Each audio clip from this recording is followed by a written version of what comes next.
Le manga vient du Japon et existe depuis le 19e siècle. Ça fait très longtemps, très longtemps. Astro, le petit robot d'Osamu Tezuka, est le premier manga à être connu dans le monde. Le manga, et ceci est une chose très importante à savoir, c'est qu'il se lit de droite à gauche.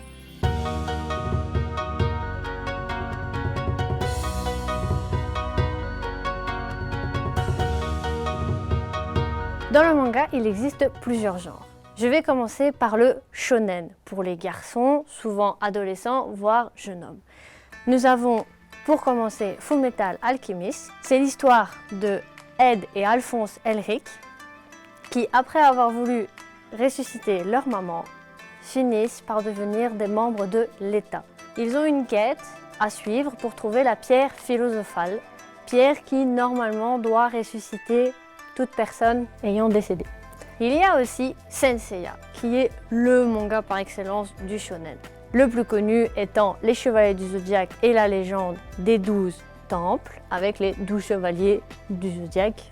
Je vais terminer les shonen avec Bleach. C'est l'histoire de Ichigo, qui après avoir rencontré une jeune fille, se rend compte qu'il est un Shinigami, dieu de la mort, et va devoir combattre des démons, mais des choses vraiment pas très belles.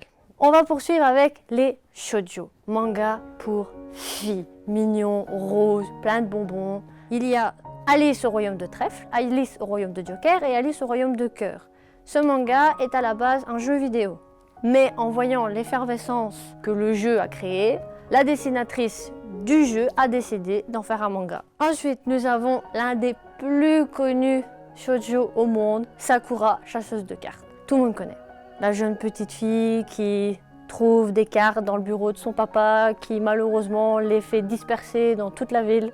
Tokyo est très grand d'ailleurs, dans Sakura. Et pour terminer, c'est un shoujo un peu controversé à l'heure actuelle, c'est Vampire Knight. C'est l'histoire d'une jeune fille, de vampire, de classe de jour, de classe de nuit. Et en fait, la jeune fille, Yuki, est amoureuse des deux vampires que nous pouvons voir devant. Pour poursuivre, pour les hommes qui aiment la violence, qui aiment les choses dark, le seinen. Nous avons Berserk, c'est du dark fantasy. Je sais que c'est un jeune homme qui doit combattre des monstres.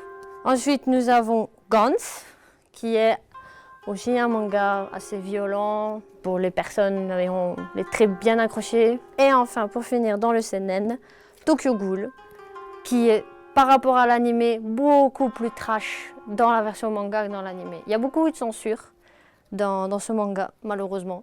Et pour terminer, sur une petite note toute mignonne, des mangas pour enfants. Parce que ça existe, tout simplement. Il existe Doraemon, le chat qui a une poche à son ventre. Et il peut sortir plein de choses de son ventre. C'est vraiment conseillé pour les enfants. Chi, la vie d'un chat. C'est un petit chat qui malheureusement perd sa maman, se retrouve à vivre avec un petit garçon et ses parents. Et enfin, Ichiko et Nico.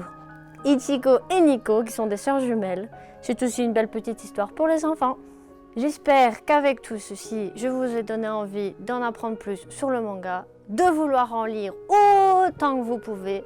Venez à la bibliothèque de Morlan-Way, tout simplement.